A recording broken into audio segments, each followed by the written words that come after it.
O Senhor esteja convosco. Ele está no meio de nós. Proclamação do Evangelho de Jesus Cristo, segundo João. Glória a vós, Senhor. Naquele tempo, havia alguns gregos entre os que tinham subido a Jerusalém para adorar durante a festa. Aproximaram-se de Filipe, que era de Betsaida da Galileia, e disseram: Senhor, gostaríamos de ver Jesus.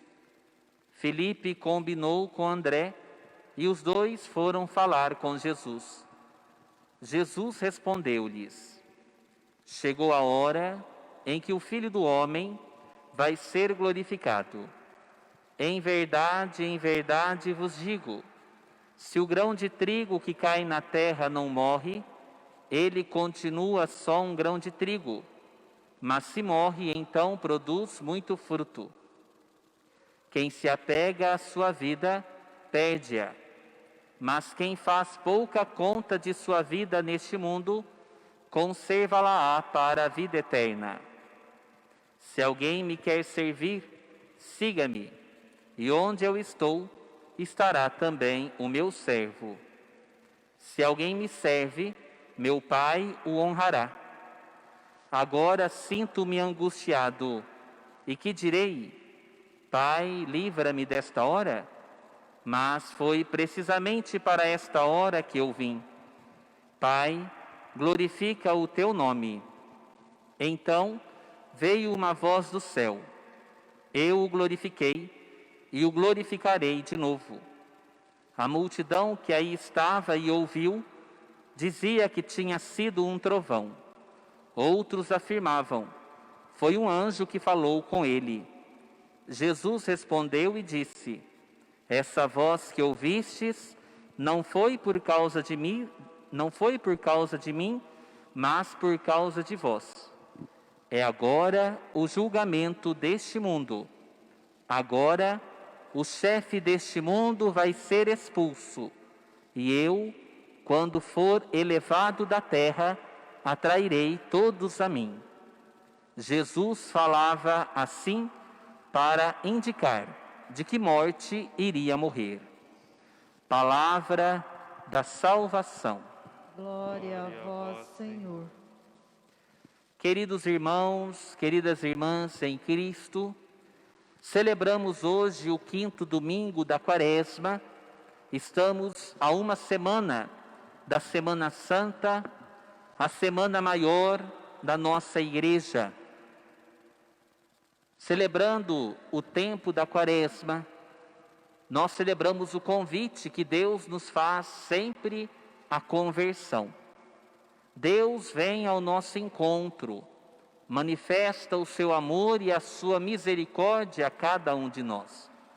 E a Quaresma nos lembra isso, a misericórdia de Deus que está presente em nossa vida.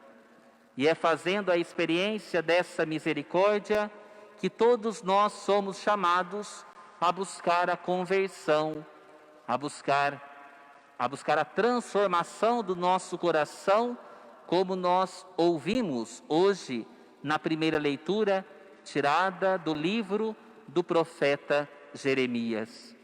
Coração aqui entendido no sentido bíblico, ou seja, o lugar interior do ser humano, onde ele toma as decisões profundas de sua existência e de sua vida, no uso de sua liberdade, e assume também as consequências das decisões fundamentais da sua existência.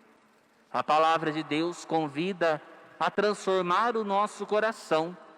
Como diz um outro profeta, o profeta Ezequiel, nós somos chamados nesta Quaresma a tirar de nosso peito o coração de pedra, fechado à graça de Deus e ao amor aos irmãos, e colocar no nosso peito um coração de carne, ou seja, um coração que acolhe na liberdade a graça de Deus, que assume a responsabilidade da conversão, e transforma esta conversão em gestos concretos na sua vida.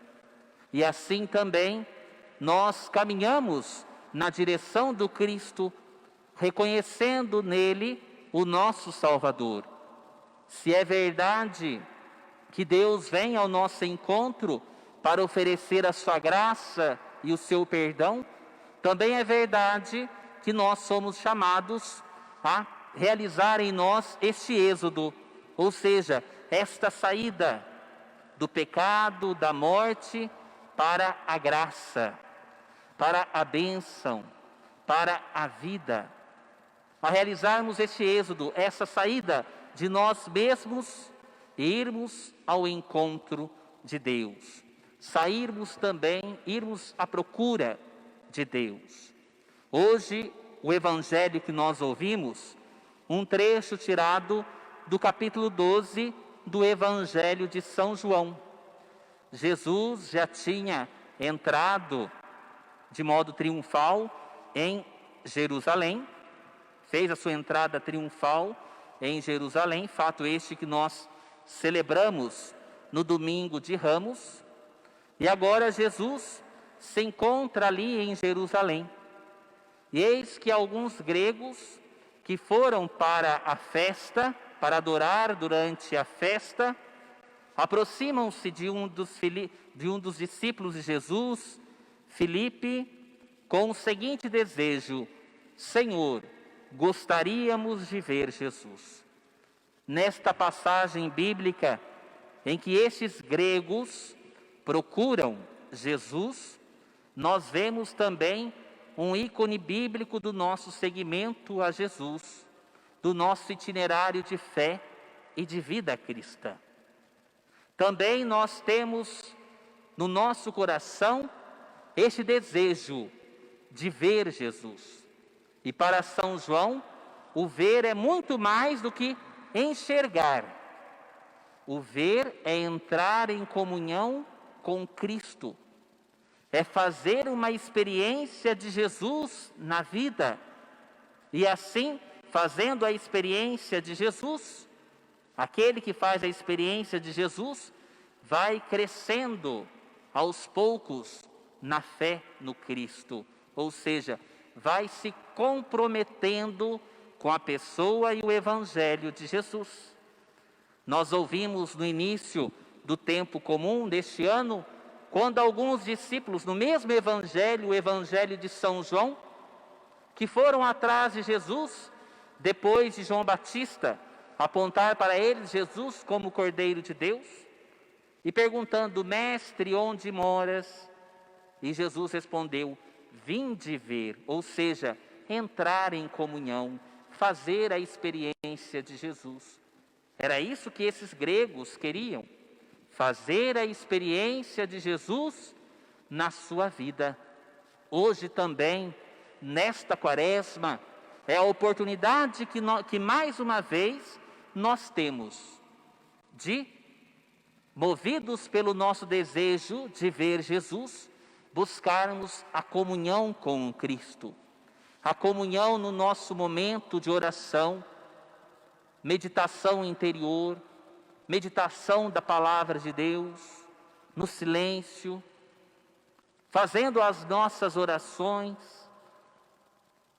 E daqui, quem sabe, quando nós pudermos voltar, celebrarmos, fazer a experiência de Jesus também na Eucaristia e na pessoa do irmão e da irmã. Esse desejo que moveu o coração daqueles gregos também tem que mover o nosso coração.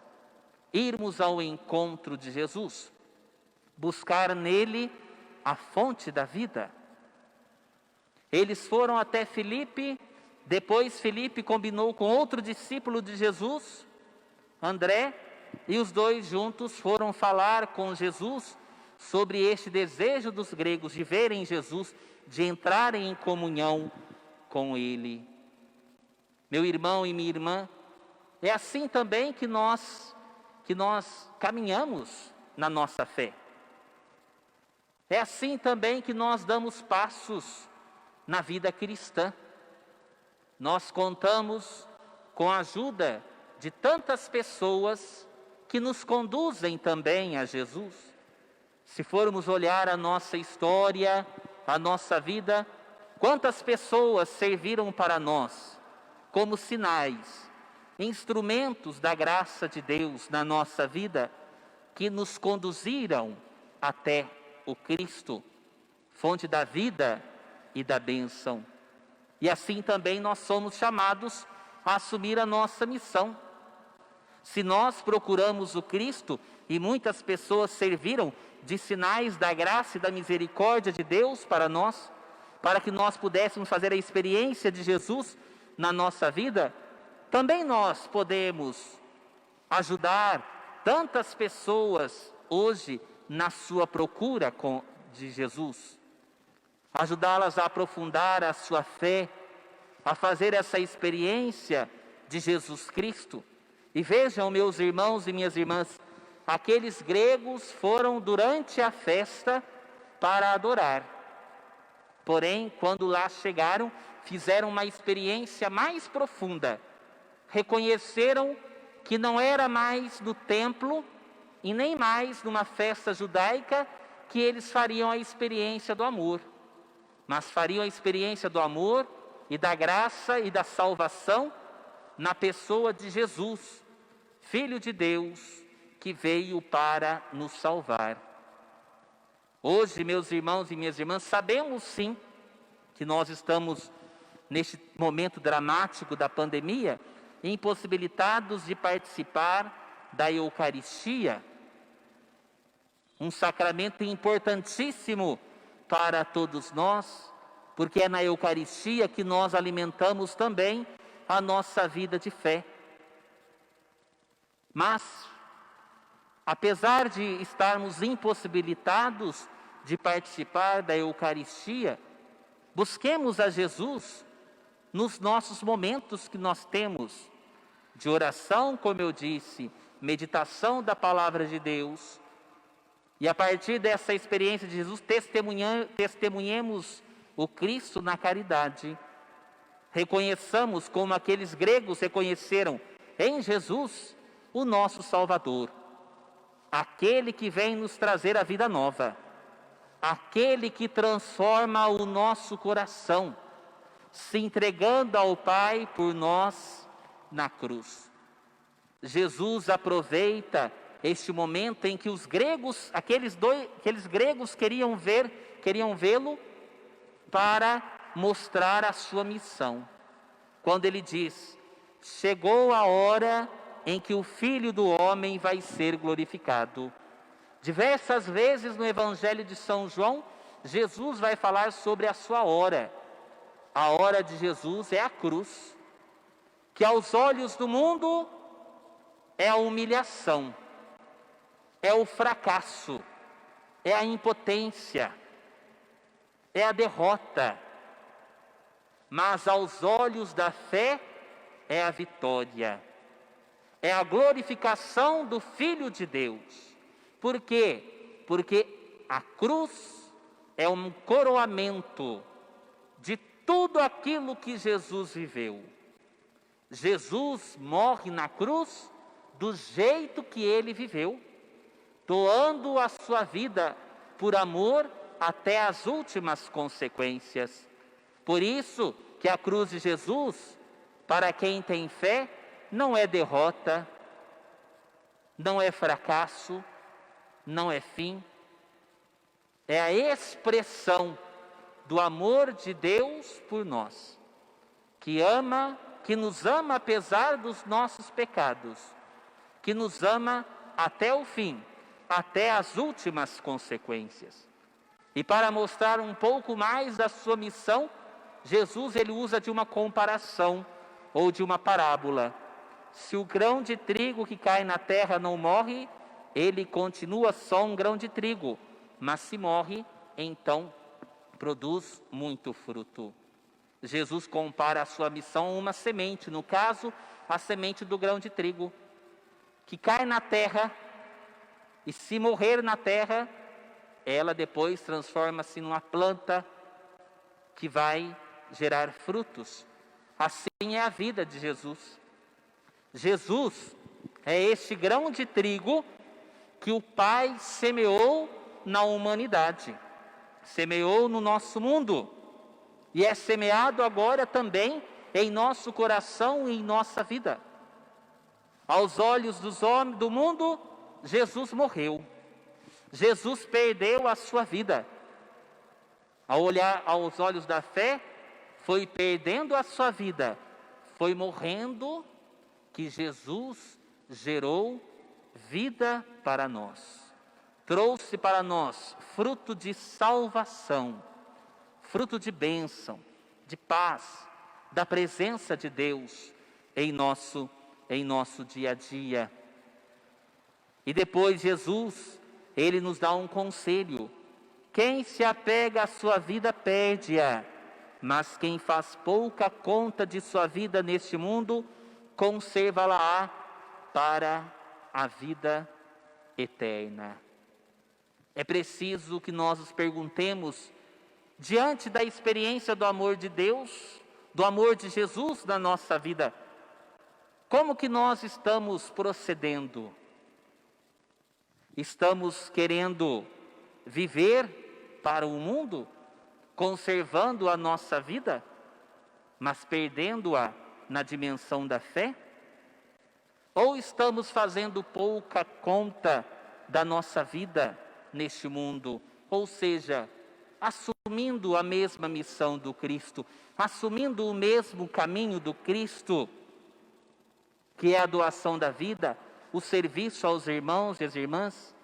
E aqui nós poderíamos enumerar muitos casos de muitas pessoas que fazem de sua vida um grão de trigo que morre na terra, ou que faz pouca conta de sua vida neste mundo, mas vive de modo que a sua vida seja conservada para a vida eterna. Tantos pais e mães que sacrificam as suas vidas para que seus filhos, para que a sua família tenha vida plena. Tantas pessoas que se engajam em tantos trabalhos, sejam eles na igreja ou fora dela, na sociedade, que lutam por um mundo melhor, que valorizam a vida humana, que valorizam cada pessoa, e assim vão perdendo a sua vida para este mundo, sacrificando-a, doando-a, porém conservando a sua vida para a eternidade. Tantos, e nós sabemos que neste momento da pandemia, tantos profissionais de saúde, médicos, enfermeiros e outras pessoas que estão na linha de frente no combate a este mal, que trabalham de modo exausto, gastam a sua vida em favor da vida do irmão e da irmã, que sofrem em hospitais, em filas, aguardando vaga no hospital, e que estão lá doando a sua vida. Não fazem simplesmente porque é a sua profissão, ou porque recebem um salário, mas fazem essa atitude de amor. É isso que o Evangelho hoje nos ensina, meu irmão e minha irmã, a não querer conservar a nossa vida para este mundo, buscando bem-estar, buscando bens materiais. Não. O Evangelho de Jesus nos ensina, hoje Jesus nos ensina a assumir o caminho da cruz, tornando-nos servos, como Cristo foi servo de Deus. E Jesus vai falar: se alguém me quer servir, siga-me, e onde eu estou estará também o meu servo. Queremos servir? Sigamos a Jesus, e onde Ele estiver, nós estaremos com Ele. E continua Jesus: se alguém me serve, meu Pai o honrará. Esta promessa que Jesus hoje faz no Evangelho também tem que iluminar a nossa caminhada de fé. São Pedro, em outro evangelho, vai dizer para Jesus, vai perguntar para Jesus, vai dizer e perguntar: eis que deixamos tudo para te seguir. O que vamos ganhar com isso? Jesus hoje nos responde: se alguém me serve, meu Pai o honrará. Portanto, se nós seguimos Jesus, se nós nos fazemos servos do Cristo e nos fazemos servos como Ele foi servo, nós seremos honrados por Deus. E nós sabemos muito bem como o Pai honrou Jesus, como o Pai glorificou Jesus. Jesus viveu a sua glorificação doando a sua vida na cruz. O Pai o honrou e o glorificou, confirmando a sua caminhada com a ressurreição. É assim que o Pai nos honra, com a certeza da eternidade. Portanto, não tenhamos medo de seguir Jesus, não tenhamos medo de servir por amor, não tenhamos medo de fazer da nossa vida um dom a ser ofertado a Deus em favor do nosso irmão e da nossa irmã, porque é assim que nós seremos honrados pelo Pai. No momento de silêncio, agradeçamos a Deus por ter nos enviado Jesus Cristo, nosso Salvador, e procuremos, neste tempo restante da Quaresma, a irmos ao encontro com o Cristo, nesse desejo de vê-lo, de entrar em comunhão com Ele, e fazendo a experiência do amor de Deus na pessoa de Jesus, sigamos os passos do Cristo, doando também a nossa vida para que outros tenham vida, e vida em plenitude, vida esta que vem de Deus. Rezemos no momento de silêncio.